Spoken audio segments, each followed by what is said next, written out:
Hello and welcome to Zoom with Czarny. I'm Dustin Czarny, Democratic Elections Commissioner for Onondaga County, and welcome to my weekly interview show. This week, I'm interviewing Dan Romeo. He's currently sitting a Syracuse City School Board member, but he is giving up that seat to run for Onondaga County Legislature District 7. This is a new district drawn with the new maps from last year. This district goes from Eastwood into the East Syracuse portion of Dewitt, and then all the way down and around and into the southern Dewitt and the 17th Ward of the city of Syracuse. This crescent-shaped district actually combined two Democratic districts from the last cycle, Linda Irvin and Mary Kuhn. Mary Kuhn is a former representative of District 7, and she is not running for re-election. And Linda Irvin, who was the former representative of District 17, she is not running for re-election either, even though she lives now in this new district, but the old 17 is now being run for uncontested by Nodisha Hernandez. So, there still is just one competitive district and one Democrat running for it. So that's Dan Romeo, and I'm glad to have him on. He's a firefighter and a public servant, and I think will be an excellent county legislator. So stay tuned for that interview. This week at the Board of Elections, we're kind of tipping off the general election campaign. We are finalizing our general election ballot. We're waiting for state certification to come this week on our Supreme Court seats. And once we get that, we'll start getting ready the absentee ballots that will go out on September 22nd. We are doing poll site manager classes, which I taught the first three classes on. It's a totally brand new class at the Board of Elections, a 3-hour class that is teaching all of the poll site managers. And we're going to have 2 at every polling site about the new technology that is coming in. This is a combination of several classes that we've had in the past. So we'll be training them more efficiently, and more people inside the polling place will have all the knowledge needed to do every function at a polling place. So we're really looking forward to this change. I taught 3 of the classes on Tuesday, and I'm sorry, 3 of the classes on Wednesday. And it was a tiring experience, but a good experience. So that's what's going on at the BOE. You have plenty of time to register to vote. You have plenty of time to request an absentee. So if you're going to need that for the general election, go to onvote.net and we'll be able to help you out. So in the meantime, sit back and listen to watch my interview with Dan Romeo, Democratic candidate for the County Ledge District 7, which is Eastwood, East Syracuse, Southern Dewitt, and the 17th Ward. Bye-bye.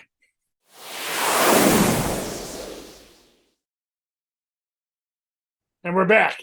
And I'm very happy to have my good friend Dan Romeo. Dan is a member of the Syracuse City School Board, but he is running for Onondaga County Legislature in the 7th District, in the new 7th District that was made for this year's elections. Dan, thanks so much for coming on Zoom with Czarny. Absolutely. Thank you for having me, Dustin. I appreciate you doing things like this. Well, I know that, you've been in the city of Syracuse, for a little while being on the school board, but this district goes out into DeWitt and in a very weird way. But, it is what it is. But I think it's important, though, to remind people that, a little bit about your background. So who's Dan Romeo? Tell me a little bit about yourself. Yeah, and my district actually fits well with who Dan Romeo is, and I'll get into that. But growing up, I was born and raised in the city of Syracuse. Early on, my parents owned a grocery store, and that's where I really learned and appreciated the community aspect of us all coming together and working together. I went to St. Matthew's Elementary School, which is in East Syracuse, which is now in my district. And then I went to Bishop Grimes High School, which is in DeWitt, but also in my new district. And I actually worked for Wegmans for a while, both of them, because I have 2 Wegmans in my district. So the district kind of cuts around well with kind of where my life had gone early on. Graduated from Syracuse University with a bachelor's degree in business management, and had actually attended OCC for a couple of years before that. So thankful for, that offering that the county has. But for the past 8 years, I have been on the Board of Education. Didn't have political experience before that, didn't really have aspirations, but I've said before that, my political drive is based on if I can be a positive contributor. So I thought that I could on the Board of Education, and over the past 8 years have really learned a lot in terms of taking on an enormous budget beyond anything that my personal finances would ever be, but really also understood the challenges that our families face in Syracuse and the students and the adults. So really got a great perspective as to what that looks like in Syracuse from multiple different lenses. Yeah, I mean, that's obviously, but you kind of mentioned a little bit about, you think that your background, is suited to this district. What are you talking about there? You kind of hinted at that. Let's dive into that. Why? Because this district was made, just to remind the viewers, it was voted on in a very controversial vote that was made by the county legislature that is now under a lawsuit. But for this election, this district was kind of a combining of Mary Kuhn and Linda Irvin's parts of their district, and put them both in together into the same district. They both decided to retire, and that's how the vacancy came up. But why do you believe that you are uniquely suited to this district? Yeah, so I've lived in Eastwood, which is a big portion of our district for the past 24 years. Love Eastwood and glad to be here. My wife and I are actually looking for a bigger house in Sedgwick. Sedgwick is a big portion, but I have a number of family members and friends that live in that area. But before I became a Syracuse fireman, which I forgot to mention in my intro, been a Syracuse fireman for the past 12 years. When I was 18 years old, I signed up to be an East Syracuse fireman. And I was an East Syracuse fireman for a few years before getting on the job with the city. And as an East Syracuse fireman, I covered all of that area east of Thompson Road that my district now covers, and have an understanding for the people that live in that area and the neighborhoods themselves and how they are broken up. But also, attending St. Matthew's and Bishop Grimes, I grew up with a lot of friends that are in that area, and I cover those schools now. Those are just areas that I've walked before, places that I've been, people that I've met, to go all the way from Schiller Park to Dewitt Wegmans and say that, I know people and have interacted with things that have happened everywhere in between, I think is something that is unique to me. It definitely does seem like they drew this. I doubt they did. Republicans are not, not that beneficial for us, but it does seem that you, had this unique background. But that kind of leads into my next question. So why leave the school board and run for county legislature? What was the thought? You weren't term limited. You could have run again. But this opportunity came about. And so why are you wanting to run for Onondaga County Legislature? Yeah, so as I said in my intro, people ask me, what are your political aspirations and what do you want to do politically? And I've always said that my goal is to be a positive contributor. And the opportunity came with Peggy's retirement and Mary's retirement, really, because it covers a little bit of both. Peggy lives a couple blocks from me, though. And they both were retiring, and I looked at the district and saw, how it was well suited for me and my understanding of the district. And I have been following what's going on in the county and what the county ledge is doing. And after thinking about it and talking to my wife, I think that I can be that positive contributor at the county level, especially because of my experience on the Board of Education with understanding deeply, how government is operated and the challenges that they face and, what the county can be doing to improve the lives of people across the county. So, there are some things that are going on in our community that the county legislature has been heavily involved with. We're not going to talk much about redistricting because that's not in your purview. That's something that you're living with now, and the lawsuit's happening, and the viewers we've talked about that quite a great deal. But there are two big things, Micron and the aquarium, that are going on in our community right now. And obviously there's one that has a lot of positive feedback going on with Micron, and one that has a little negative. So let's start with the positive. The Micron investment in our community. How do you feel like the 7th district is going to benefit from this, and what are you hoping to see from this going forward. Yeah, so I think that everybody in the county is going to benefit, be it from population growth or just a focus on the county and local municipalities being able to address some of the concerns that they've had for a long time, but haven't been able to do that because of stagnant population growth or stagnant home prices. I think that with that, we will be able to take on major things like quality of life issues and transportation and a number of other things that I think just haven't been addressed because we haven't had the population or that growth in terms of economically to be able to do that. Yeah, I mean, it is obviously going to be a major game changer, and it is something that, you know, everybody involved with this, you know, there's a lot of people who think only one person was involved in this, but everybody involved, the governor, Senator Schumer, you know, Assemblyman Sturpey, Senator Mannion, you know, of course, the county legislature and the county executive, you know, also, you know, prepared the site as well. This is a big thing going forward. They all have to work together, you know, to realize the needs of the community here. So it's going to be a huge thing, and I can't wait for it to really get started. I know it's already kind of underway, but then now we have the other thing that's going on, and that's the aquarium. I've talked to, you know, a few different candidates now on the Democratic side, and got their perspective on this. So I guess, you know, this has been a very hyper partisan vote, although actually the only bipartisan vote was on the other side, which was not to do the aquarium or to delay it as more studies have come into place. Where are you at on the aquarium? Yeah, so if I'll do the obvious answer right off the bat and say I don't think that the county should be spending $85 million on an aquarium. Do I think that an aquarium at the Inner Harbor paid for by somebody else would be nice for Syracuse to have? Yeah, you know, I'm not necessarily against the aquarium being there. I'm against the county spending $85 million on it when we have plenty of other needs that need to be addressed and things that we can focus on. That's what is the problem, right? I mean, it's not just that an aquarium. I love aquariums. I went to the Cincinnati Aquarium. I love them. Yeah. I'll probably go to this one. But it's about whether the county should be spending this money that it was really the surplus that we have was made possible because of ARPA funding covering other issues, and we have a county workforce that is at its lowest membership in history, really, you know, or in many, many years. And departments all across the county are saying, hey, we could use more people. We're losing people. We're not being paid enough. But yet we're spending this $85 million on the aquarium, and it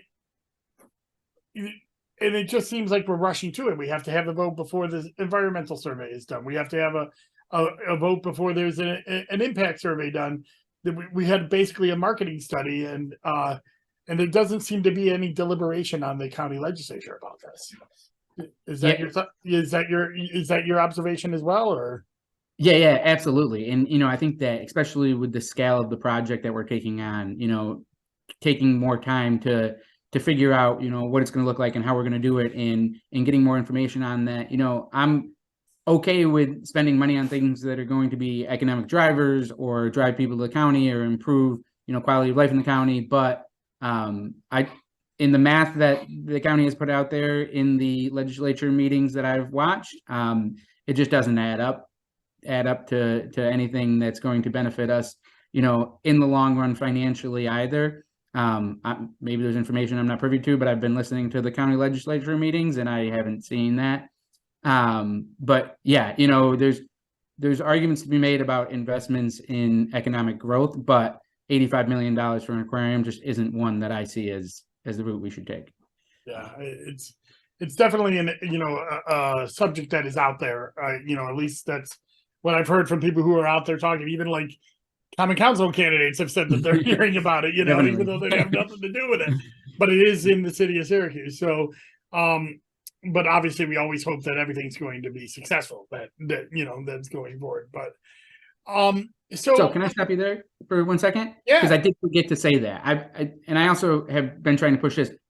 If everything is voted on for the aquarium, when I get in January, I will do what I can to make sure that it's successful, because a successful aquarium is good for all of us. I mean, I think we're past the point of stopping it from happening, but when it comes, let's make sure we do our best to make sure it's successful, because that's what we should want. Right. And there's many of, steps that are still yet to be done, that there's a lot of decisions that are going to have to be made, whether to bring in a private partner, anything like that. Like, there's a lot of decisions that are still going forward. And I think the opposition, on this, saying that, people don't want things to be successful. Of course we do. Of course we do. Yeah. We love this area. That's why we're here. But we want it to be successful in a way that is, in being deliberate will make things successful. So the election is this fall. You get a 2-year term. If you win the election, you are in a, you're in a seat that is, usually hotly contested. So, but if you do gain the confidence of the voters this fall, what are you hoping to do in your first term? Yeah, so lead paint is something that is extremely important to me to address. I think that it has such an impact on all of us, either directly or indirectly. If we don't know somebody that has tested positive or been impacted by lead paint, or have a family member, then we can see the impacts that the people that are poisoned by lead paint and their impact on society and the challenges that they face, that we end up then having to try to help them through. So coming up with innovative ways to address the lead problem.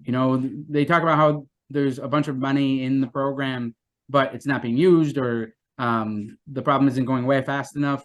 I think that we need to find different ways and more ways to address it, because the problem just isn't going away fast enough, I don't think. Quality of life in the 7th district, that's really a big part of what people are concerned about, and how the county can work with the city and the town of Dewitt and the village of East Syracuse to improve quality of life in those areas. A lot of time it is up to the local government, but we as a county can be supportive in doing things for that. One of the things that I like to bring up is bus rapid transit, that the county is supporting with the city, and how transportation going forward with population growth is going to be important.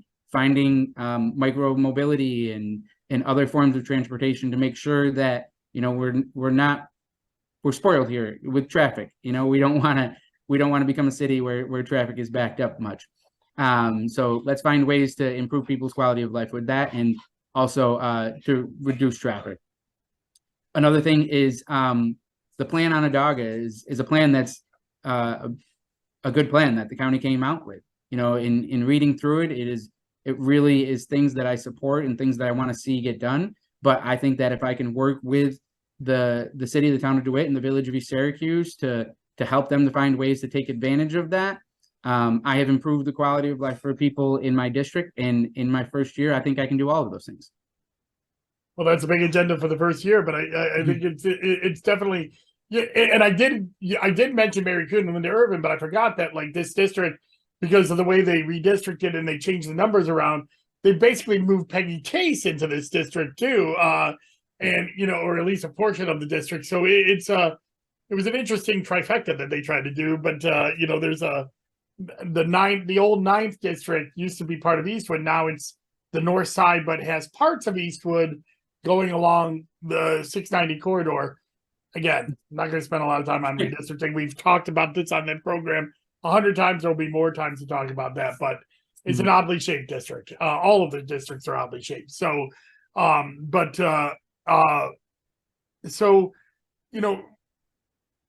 there are, a great deal, I know that you would be giving up your school board position because you're not running again to run for this.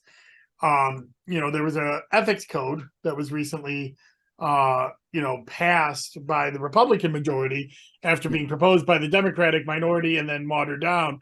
Have you had a chance to take a look at that, or is that something that you're in yet, or are you? What are your positions on ethics and transparency at the county legislature? Yeah, so I can talk about that a little bit more.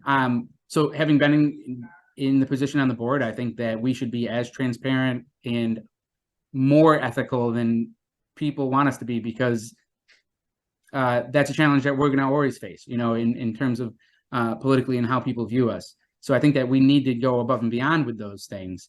I did listen to the meetings where Mary Kuhn had proposed the ethics legislation, and the Democrats had supported, what they wanted to do in terms of ethics. And then there was a decision made to come up with the subcommittee to look at the ethics. And like you had said, I heard that it was passed. I'm a couple meetings behind, so I will be getting to that probably later this week. But I will say that, I think we always have to take steps forward, when we can. So if that legislation is a step forward, while it may not be what I want, I think steps forward are important. I think that we should always strive to do more than the minimum. So hopefully we can continue to improve the ethics with that. But I think we have to hold ourselves to an extremely high ethical standard. So we're getting kind of towards the end of the program, or about the time that people listen to candidates here. But I always like to give one last question: is what haven't we talked about? So this is your opportunity. It's open. We can dive back into an issue that we talked about. We can talk about your personal life, or you can, if there's an issue that we haven't brought up yet, now's the opportunity. So what haven't we talked about, Dan? Yeah, so I guess I'm kind of going to be all over the place with this, but I'll try. So, I talked about reasons why I'm running and what I want to run for. I also have 2 young daughters, and I think about, what their experience is going to be, and not just theirs, but the people that they grow up with and their friends. And I think that at the county level, we can really improve people's lives. So I'm really hoping to do that. The other thing that I was thinking about is, in my time on the Board of Education, I've come to realize that government working together across boundaries can be extremely beneficial to people in their lives. So one of the things that I do as a school board member is I listen to all the Common Council meetings. I listen to all the county ledge meetings. And I think, not being on the board anymore, I will be listening to board meetings as well. But I think it's important that we work together and understand what each other are doing, because I think we can not only be better, I think we can be more efficient as well. And we can make sure that the things that we're doing mend well. And when we're able to understand each other at a level that is higher, and knowing what the other one is doing, I think that we can have better outcomes. And outcomes is really what we should strive for. I'm a get things done kind of guy, and I will always strive to get things done and to be better and to do more. Well, Dan, I just want to thank you for being a public servant, serving the school board 8 years, right? Now this is your 8th year. Also serving our area as volunteer firefighter. You grew up in Eastwood.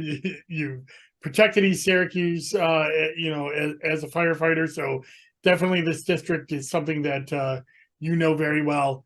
And but I also want to thank you for continuing to try to serve the public and run for office. That's a thankless job, and nobody's going to get rich or famous running for county legislature.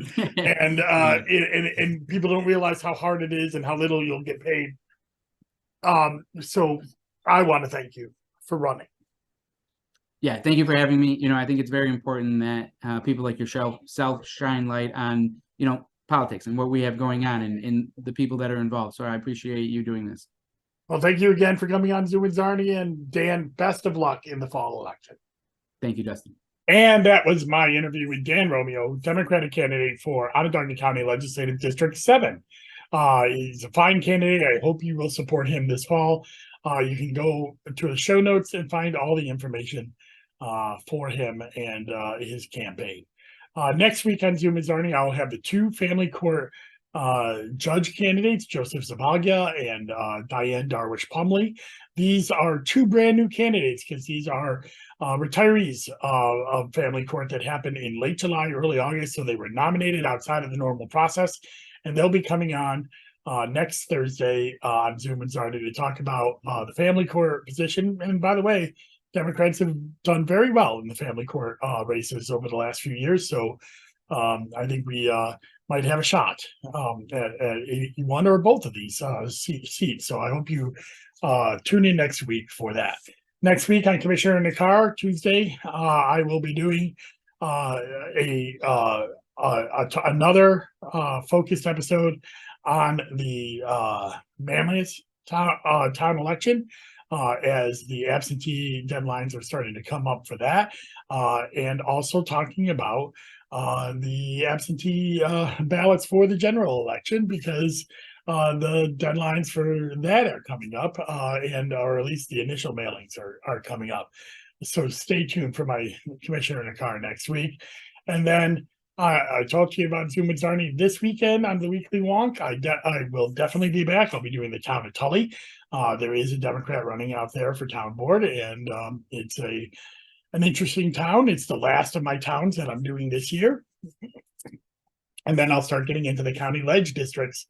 There's about 4 or 5 of them that are competitive this year that I'll be doing weekly wonks on going into the October election. And later this month, I will still be doing a Czarny seminar on registering to vote. I plan on that going in a couple weeks. It will be replacing my Commissioner in the Car, as I'll be traveling to California. So for a conference with the political or the Partnership for Large Election Jurisdictions. So please give me a call, or sorry, give me a call. If you need anything, you can always reach me, but go to DustinCzarny.com and you can find any information and get updates if you subscribe to all my content and election news. Thank you very much and enjoy your day. Bye-bye.